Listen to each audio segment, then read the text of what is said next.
Like the peanut butter ones. Hey, this is Tuesday, January 19th.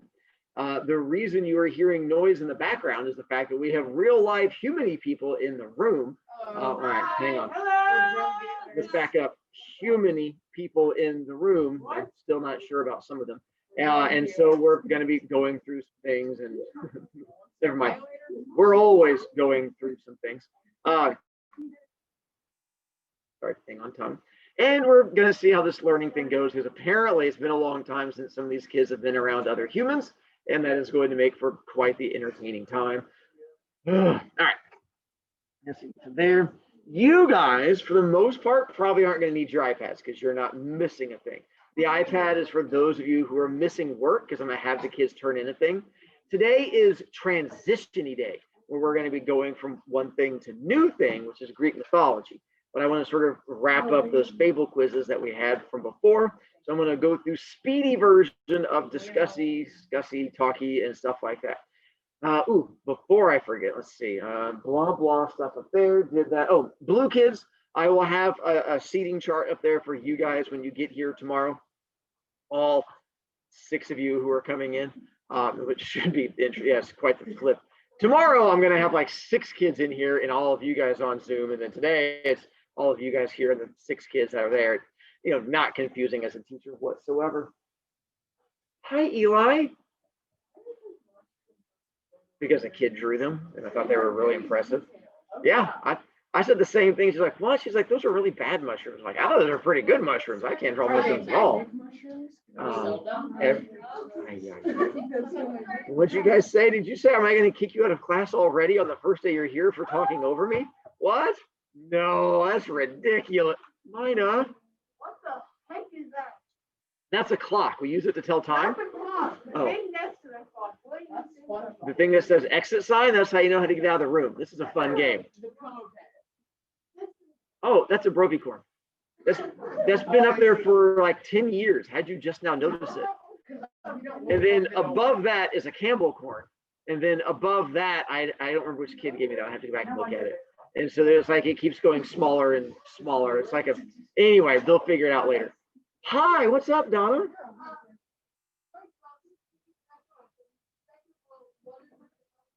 Oh my goodness. It's like you guys haven't been in my room before.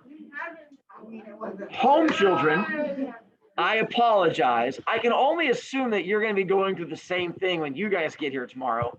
And you're going to be like, Mr. Broviak, what's this thing called life? And you just start looking around being all freaked out. The person who drew the mushrooms is an 8th grader named Stuber, Claire. She's also my basketball manager. I'm writing down Jagger, the fact that he's here.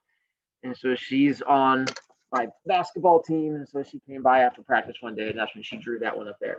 She also put like a whole bunch of these blue Post-it notes around my room because apparently 8th graders are special.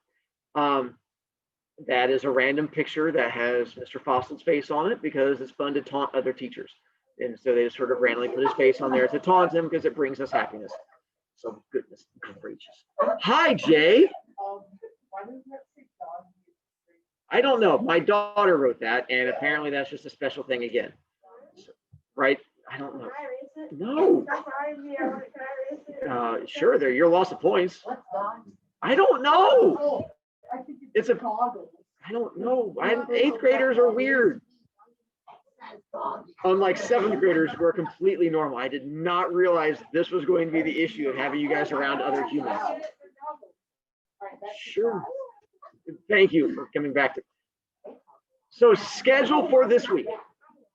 Moving forward, in case others have not told you, today we have weird schedule where you actually get to go to all classes. Then tomorrow and Thursday and Friday are going to be our normal schedule. Well, our new normal schedule, where Wednesday is going to be blue kids 1, 2, 4, 6. And then Thursday is blue kids 3, best 5, 7. Then you guys are going to be at home watching everything. And then Friday is going to be the e-learning-ish day thing, where you don't have any Zoom classes and then you just have to go online and then turn a thing in and stuff like that. So that is the schedule for today and this week. Next week, it's pretty much the same thing, except the small change, which is Monday is going to be your 1, 2, 4, 6 for the readies. And then Tuesday is your 3, best 5, 7 for the readies. And then Wednesday, Thursday is going to be the same. Friday, we go back to this whole not having class thing. So moving forward, you're not going to be seeing teachers on Friday until, who knows, maybe next year. My guess is they're probably going to keep it that way through the end of the year. Beyond that, I have not the slightest. How do we know which lunch we have? Solid question. Honestly, it's weird not having Eli spamming chat. I agree. It's also nice not. No, he's here just spamming the class. It's called talking. And how do we know which lunch we have? It should be whoever you had before. Today is going to be your 5th period teacher, whoever you normally have for your 5th period one. If you don't know, you can ask me at the end of class and I can look it up. Same thing for your 4th period teacher. Those should be the same. Oh, small change for those of you who are here in person for lunch. If you remember before, when you went to lunch, you had to sit in alphabetical order in the cafeteria. They have made a change. You have to sit with your teacher's group, but no longer in alphabetical order. You may now switch and sit next to anybody, well, next to, like with a gappy seat, but next to anyone that is in your particular class period. So even though you might not be next to them alphabetically, you can still sit within talking distance of that person. You will have a permanent seat though. They're going to give you like a week or so to figure out if you like that kid, and then they're going to lock you in and make that your permanent seat. So keep that in mind. If you have a lot of drama with a kid, and then all of a sudden, 2 days later, you hate that child, you're going to be stuck next to them. So keep that part in mind. That is what they're changing to try and make things a little bit easier and nicer for the children. Eli? Well, you could, but I have to kick you out in the hallway because I'm not going to have you on both. So, I know, right? Win-win for me. All right. Or anyone else in the school for that matter. I would just shut the door. It's not the first time I've had to kick a kid out of my room. Yeah, and trust me, come back by my 5th period, my 6th period, my 7th period, there's kids I kick out all the time because being in the class. Again, much like you guys, they're really excited to be around other humans. And apparently it brings on lots of talky things. Like, I've been in my room staring at a wall for 4 months. So I understand. All of a sudden you're looking around and you're like, people. And so it's okay. I'm trying to roll with it as best I can today, which is why I made today a fairly easy transition-y day. Now the blue kids, that'll be a little bit tougher tomorrow when they come in, but didn't know we were throwing shade at them, but apparently that's where we're going with this. All right. Child punch questions. I believe everyone in here has that turned in, so you should double check. Yes, you guys are all good to go. If you did not get a perfect score, you are more than welcome to return it in. If you got a grade that you did not like, by the way, that works for almost everything. If you got a grade on almost anything we do, you can return it back in. Contact me, say, I want to fix it. I would much rather you put time into it and fix it. Essentially, anyone that wants to have an A in my class, you get to have an A in my class. It just means that you might have to keep retaking something over and over and over and over and over until eventually you get there. But if that's the thing you want, I am more than happy to negotiate that with you. Why not?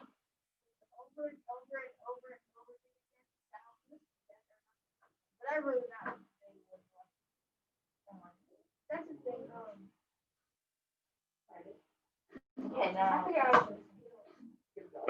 Joey, that's weird. You can send me an email. My videos should not have an age restriction. So I'm not really sure. I don't know. So that's kind of a weird thing that pops up on. It means I forgot to check a setting in there. So let me know and I can uncheck a setting when I upload them. Eli.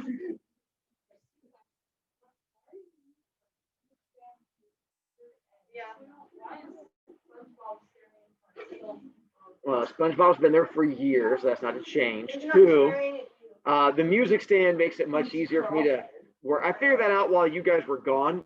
I borrowed a music stand, and so that way I could have a separate thing for it to sit on.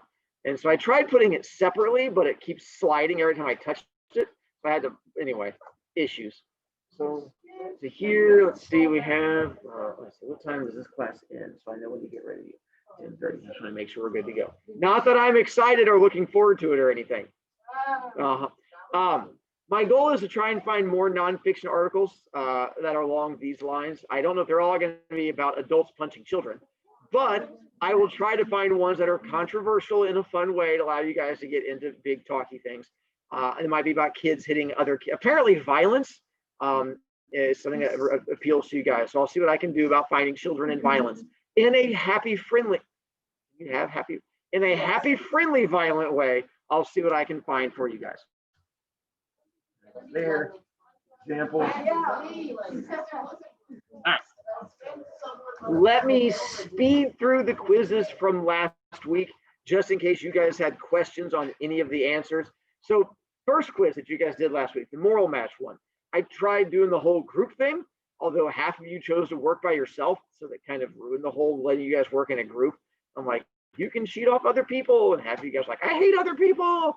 So I'm like, well, that was a fail. But anyway, I was trying to let you work with other people if you wanted to. So on the first one, the line, which by the way, if you did not know, a bull is a male cow. We went into the whole dumb cow thing that maybe people tried to throw shade at me for. And here you have the fact that the bulls, hang on, are like a cow, but dumber, because it's both a cow and a boy.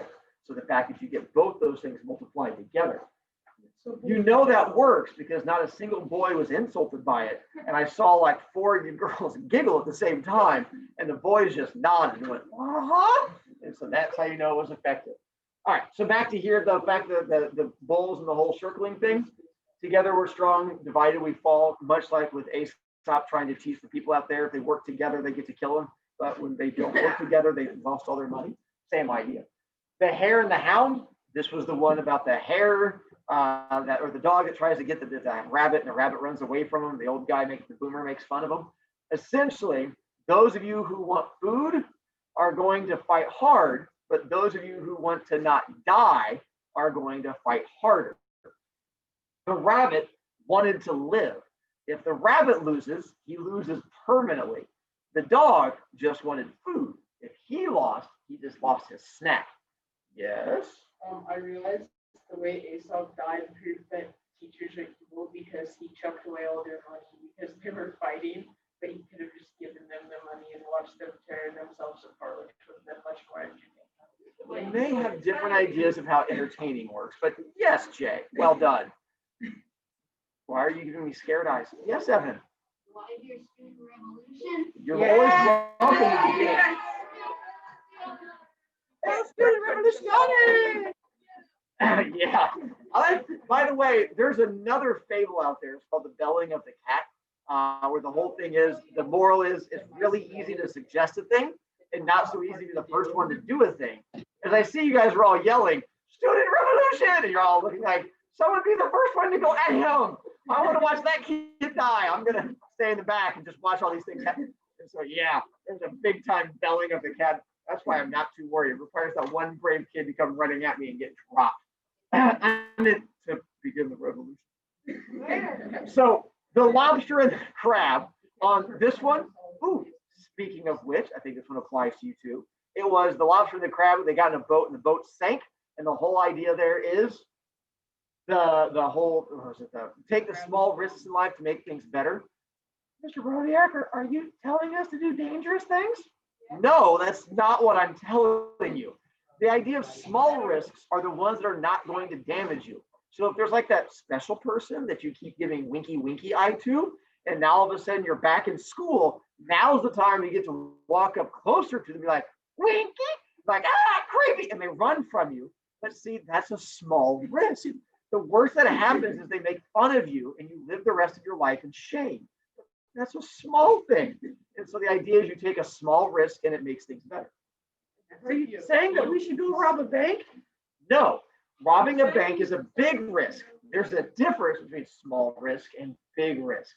Like student revolution, big risk, but also possibly a big payoff if you begin the student revolution. But I mean, yelling student revolution, that's a small risk because then you're just losing B points or having a teacher have to come after you. It's different.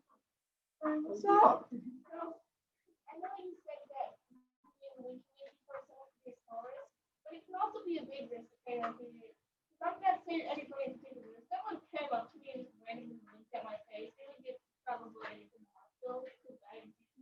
that's Take my saxophone.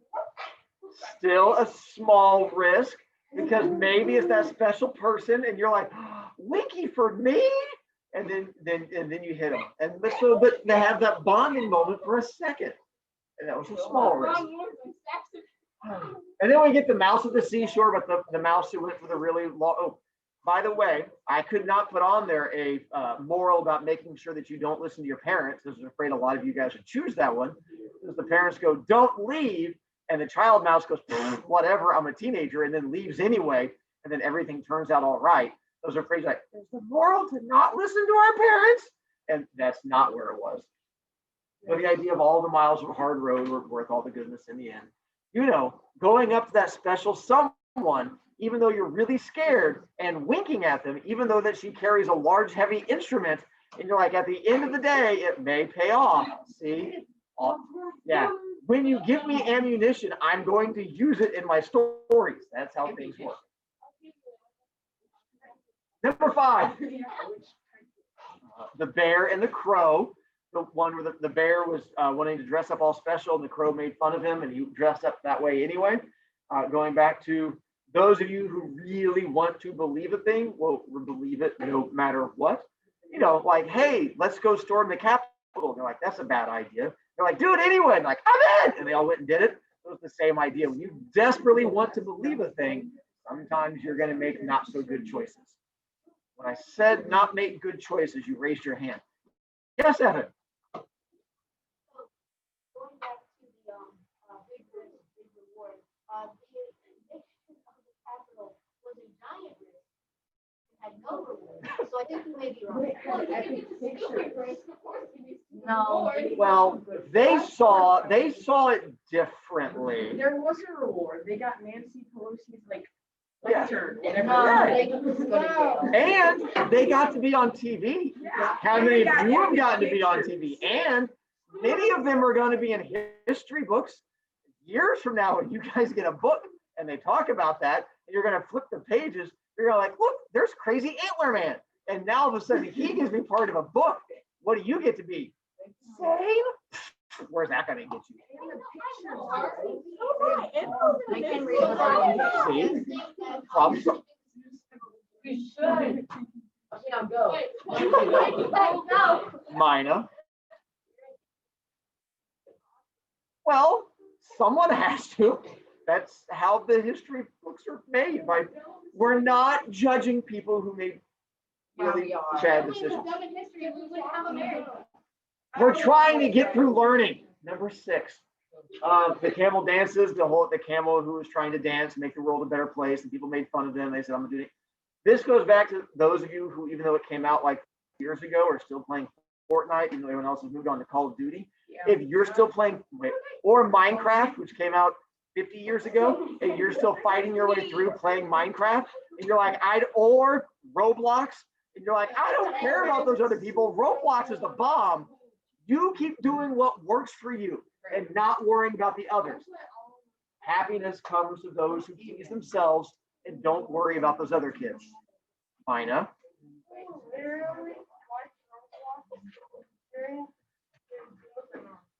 Yeah. You had me at kids are dumb. 7. The raven and the swan.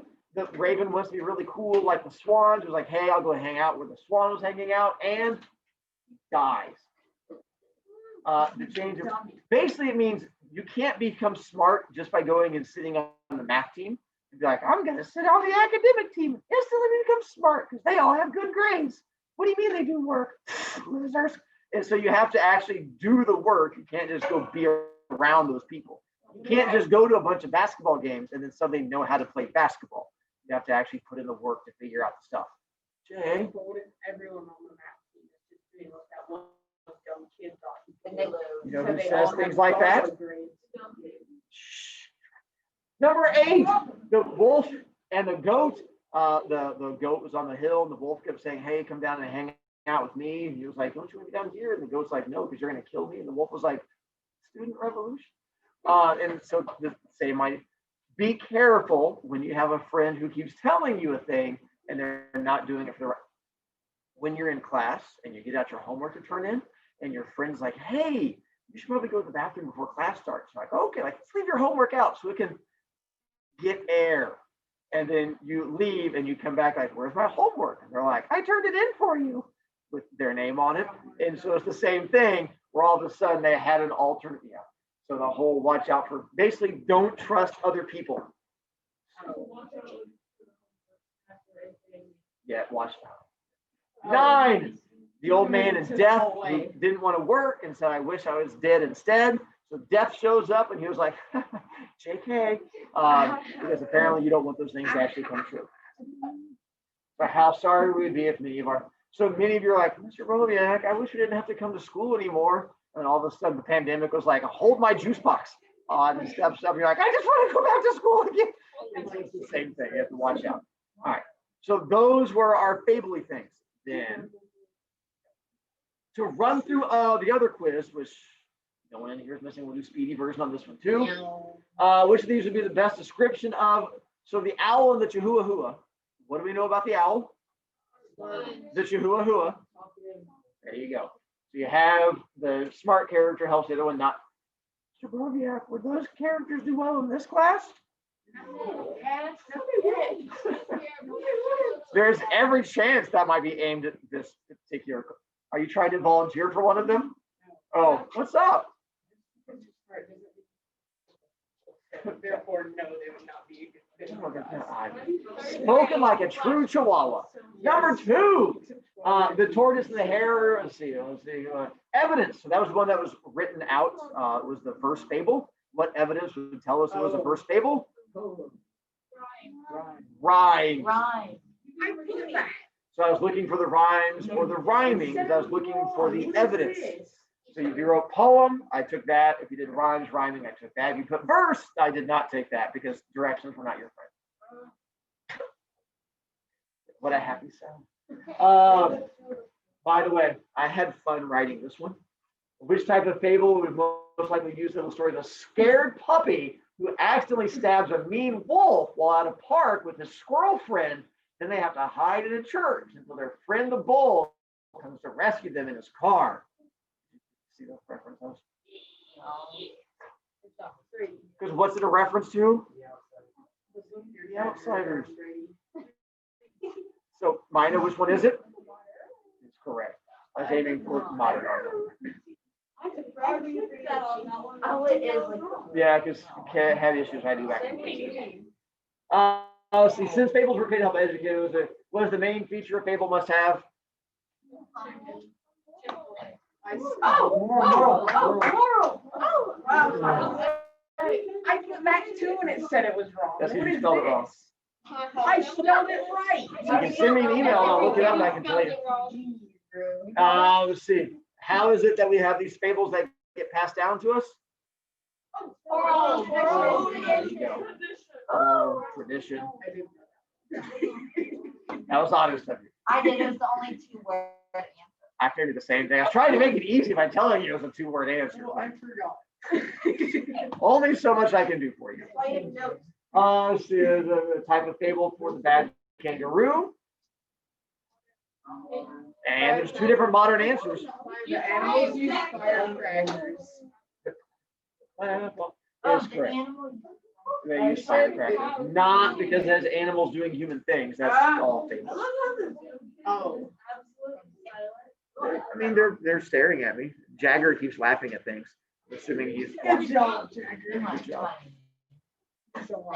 He's either watching a Netflix show right now or he's laughing at you guys. It honestly could be either one, depending on the mood, or maybe just a little bit of both. Oh, that works. Disney Plus. Good stuff. 7. Let's see. Which why do fables have to have motifs? What do you call the boring beginning stuff?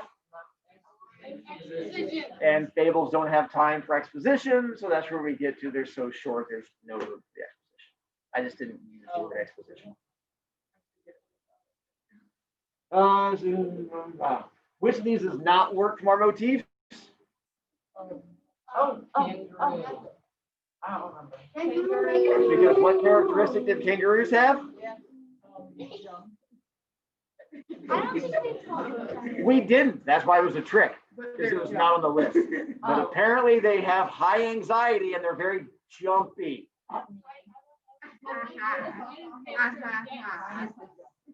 I've not heard you guys fake laugh at me in a long time.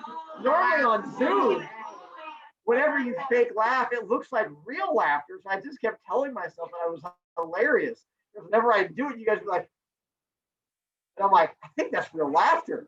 And so I just, yelling at you and how bad they were. I can't tell that over Zoom. So I had to convince myself that it was real laughter. And I was like, man, I am on fire. Jay? If someone laughs and they get an A. Yes.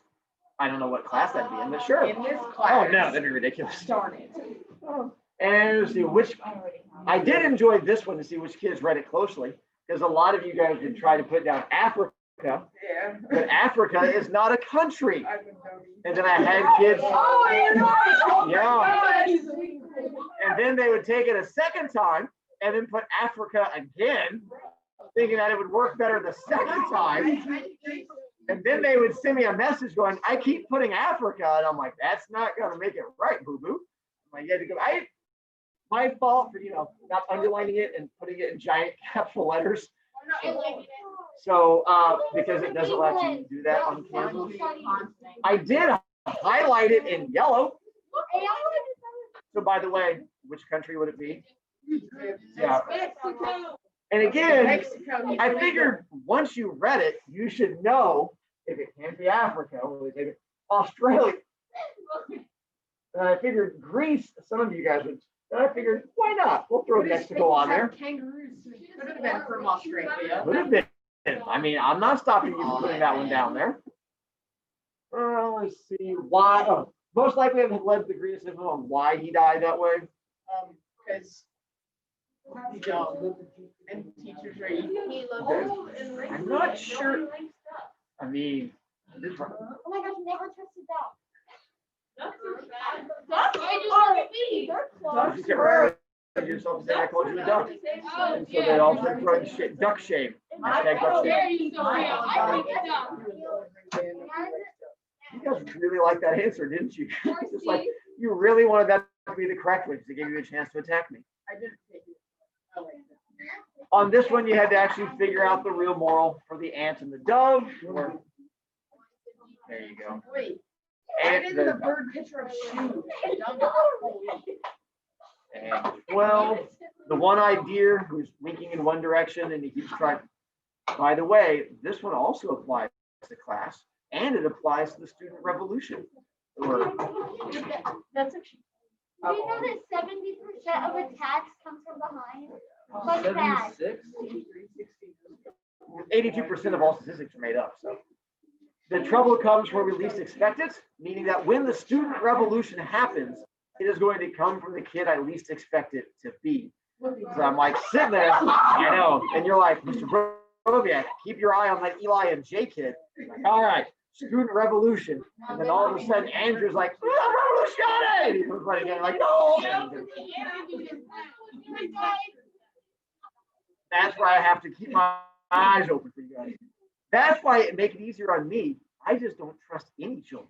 And that way I never know where it's going to come We from. need to get his children on our side and then have them get out his eyes so he can't see us. Yes. Apparently you just have to walk up and say something about gogies or goggies or whatever random weird thing my kid wrote up. Then I threw in random grammar questions just to see how well you guys could figure stuff out. I was wondering why that was there. Yeah, because it's one of those things that we're going to be working on more and more as we go forward. Is correct. I tried to give you a tough one because I figured if you just Googled it, trains would come up as a noun. And that's why I put it on there because I figured it's things to write on. And I had a lot of kids who put down now. I know.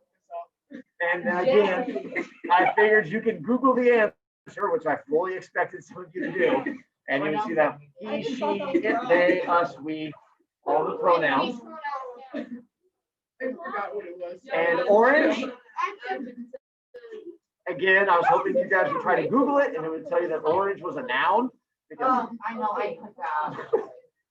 But here it's not used as a noun because it's describing what color they are. Well done on that one.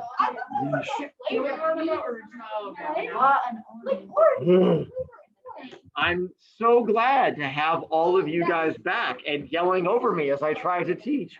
What an exciting return to things. Wait, I already taught sarcasm, didn't I? No. Yeah, I just thought I'd check. Tomorrow, we're going to get into the Greek mythology thing. And so we're going to be, well, one, because this thing called the clock that keeps ticking and getting us closer to closer.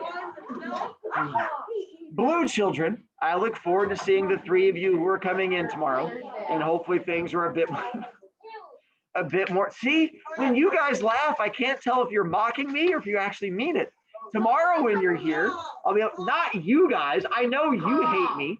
I was talking about the blue children.